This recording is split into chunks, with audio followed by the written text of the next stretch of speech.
My name is Lisa, and I live in Austin, Texas. I'm 18 years old and about to graduate high school, but life hasn't exactly been a fairy tale. After my mom passed away when I was little, it was just me and my dad for a long time. He did his best, but his job eventually took him to another state, and that's when everything changed. Dad remarried a woman named Sophia, and at first, I thought maybe things would get better, that I'd finally have a family again. But Sophia, she's not the loving stepmom she pretends to be when Dad's around. And her daughter, Rebecca, my stepsister. Let's just say she sees me more as competition than family. Living with them has been like walking on eggshells. Rebecca gets away with everything. She's spoiled, selfish, and always looking for a way to put me down. If I complain or try to stand up for myself, Sophia shuts me down, telling me to stop whining or be grateful. It's like she only defends Rebecca to keep the peace, even if it means treating me like I don't matter. The weird part, when Dad visits, Sophia flips a switch. Suddenly, I'm her lovely daughter, and she acts like we're all one big happy family. It's exhausting, but I've learned to keep my head down and focus on getting through high school.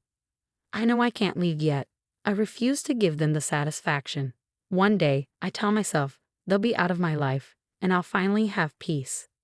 But until then, I've been stuck in a house where I'm treated like an outsider or worse, like the help. It's been years of biting my tongue, swallowing my pride, and waiting for my chance to escape. Little did I know, everything would come to a head on my graduation day. Graduation day was supposed to be one of the happiest days of my life, a milestone marking the end of all the struggles I endured in that house. For once, I wanted to celebrate my hard work and feel proud of myself. I even saved up money from my part-time job to buy a beautiful dress. It wasn't over-the-top expensive, but it was elegant, and I felt confident wearing it. I hoped for just one day where I could forget about Sophia and Rebecca's constant put-downs. The ceremony itself was everything I'd imagined. As I walked across the stage to get my diploma, I spotted my dad in the crowd, cheering louder than anyone. For a moment, I felt like a normal teenager with a supportive family, but that moment didn't last long. The party back at the house was small, just close friends, a few neighbors, and of course my dad. Sophia had insisted on hosting it, claiming it was her way of showing how proud she was of me. I knew better. It was all a show for my dad. The way she kept calling me my lovely Liza and bragging to guests about how we raised such a smart, hard-working girl made me want to scream. Rebecca, as usual, found a way to ruin everything. She walked into the party late, wearing a dress that was clearly meant to outshine mine, something flashy and borderline inappropriate for a family gathering. From the moment she arrived, her eyes were glued to me, narrowing every time someone complimented my dress or congratulated me. It wasn't until later in the evening, when most of the guests had left, that her jealousy boiled over. I was standing by the dessert table, talking to a friend, when Rebecca stormed over. Her voice was sharp, dripping with disdain as she spat. "Why do you think you deserve to wear that dress? You probably stole Dad's money to buy it, didn't you?" I froze, stunned by her audacity. "What are you talking about?" I asked, trying to keep my voice steady. She didn't answer. Instead, she grabbed the edge of my dress and yanked at it, spilling her drink all over the fabric in the process. "You're not better than me, Lisa," she screamed. "Stop acting like you are." Before I could react, she slapped me. Right there, in front of Sophia, my dad, and a few lingering guests. The room went silent. My face burned, not just from the slap, but from the humiliation. Sophia rushed over, not to defend me, but to cover up Rebecca's behavior. "Oh, it's just sisters being sisters," she said with a forced laugh, trying to downplay what had just happened. I couldn't hold back anymore. "Sisters?" She just slapped me. "This isn't normal," I yelled, my voice cracking. My dad looked confused, torn between what he just witnessed and Sophia's attempts to smooth things over.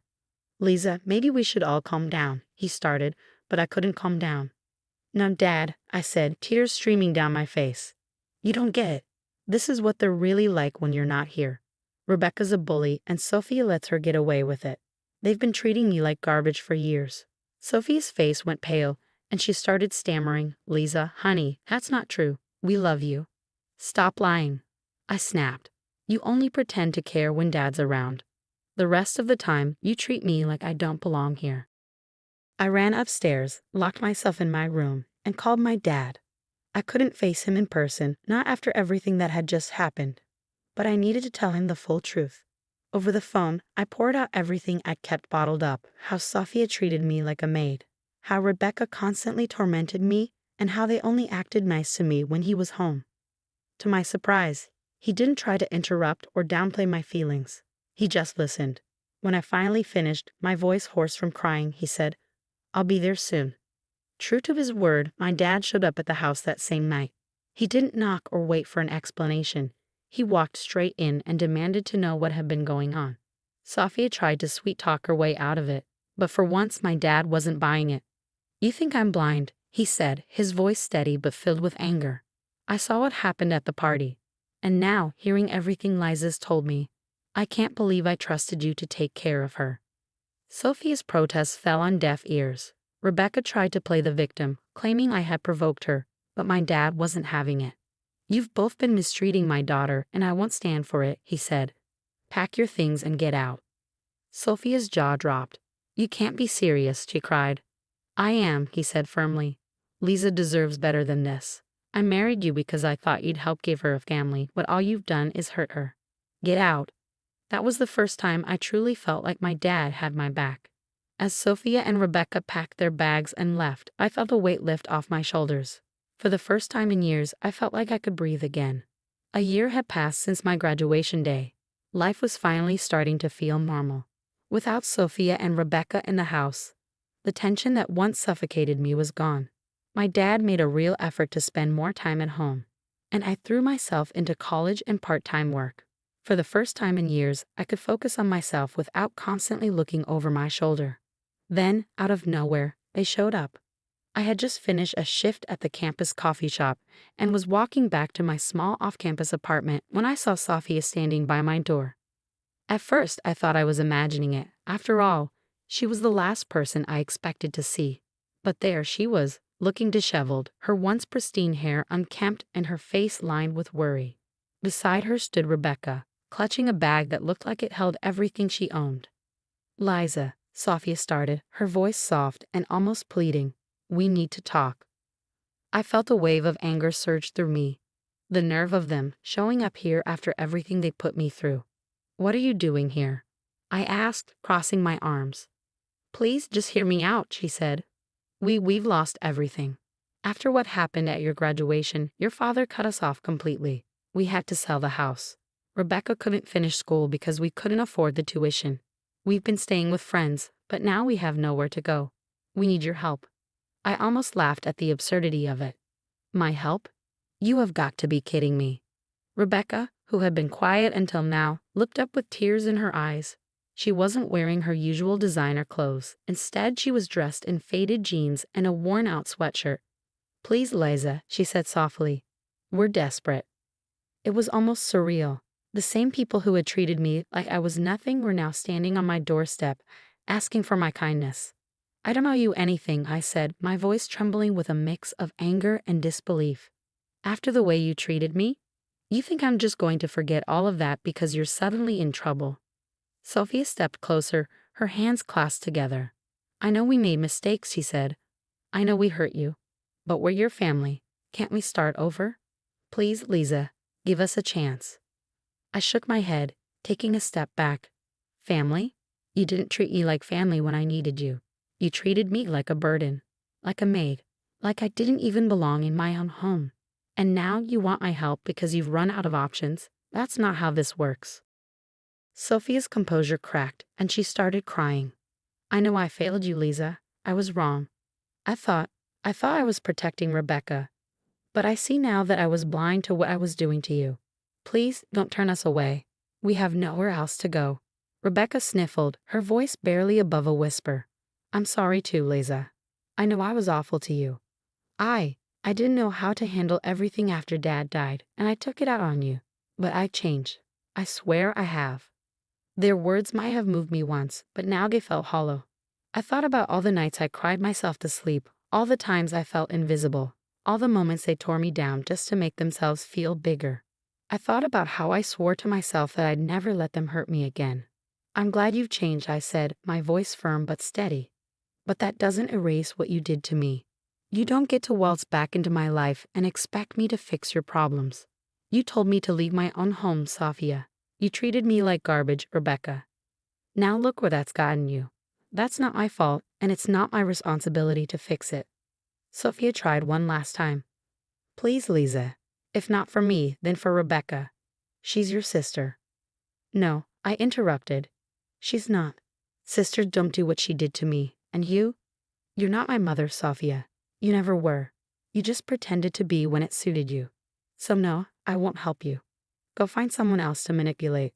I took a deep breath, standing taller. And if you ever show up here again, I'll call the police. Now leave. Sophia and Rebecca stared at me, stunned into silence. For a moment, I thought they might argue. But then Sophia nodded, defeated. They turned and walked away, and I watched as they disappeared down the street, carrying the weight of their own choices. As I closed the door, a sense of relief washed over me. After that day, everything changed for the better. I didn't realize how much of my life I had spent carrying the weight of their cruelty until I finally let it go. Closing that door wasn't just about turning them away. It was about reclaiming my life, my peace, and my sense of self-worth. I focused on my future with a new sense of clarity. My part-time job turned into a stepping stone for an internship, and I threw myself into my studies. Slowly but surely, I built a life that felt like mine, a life without their shadows hanging over me. My small apartment became my sanctuary. It wasn't much, but it was filled with things that brought me joy. Photos of my friends, books I loved, and even little plants I learned to keep alive. I spent time with people who genuinely cared about me, people who saw me for who I was and not as a scapegoat or a target. One evening, as I sat on my balcony with a cup of tea, watching the sunset, I felt something I hadn't felt in years. Peace. For so long, I had clung to the hope that things would change, that they would see me, love me, and treat me like I mattered. But in letting go of that hope, I had found something even better, myself. I wasn't angry anymore. I wasn't bitter. I didn't need their apologies or their approval. What mattered was that I had stood up for myself when it counted, that I had chosen to protect my heart and my future. Sometimes I wonder where they ended up, but the thought doesn't linger for long. Their choices were their own, just as mine were mine. I finally understood that my worth was never tied to their treatment of me. I had always been enough, just as I was. Now I'm living the life I've always dreamed of, filled with love, laughter, and purpose. And as I sit here, surrounded by the life I've built, I feel proud. Not just for surviving, but for thriving. For becoming the person I was always meant to be, free from their toxicity and fully in control of my happiness.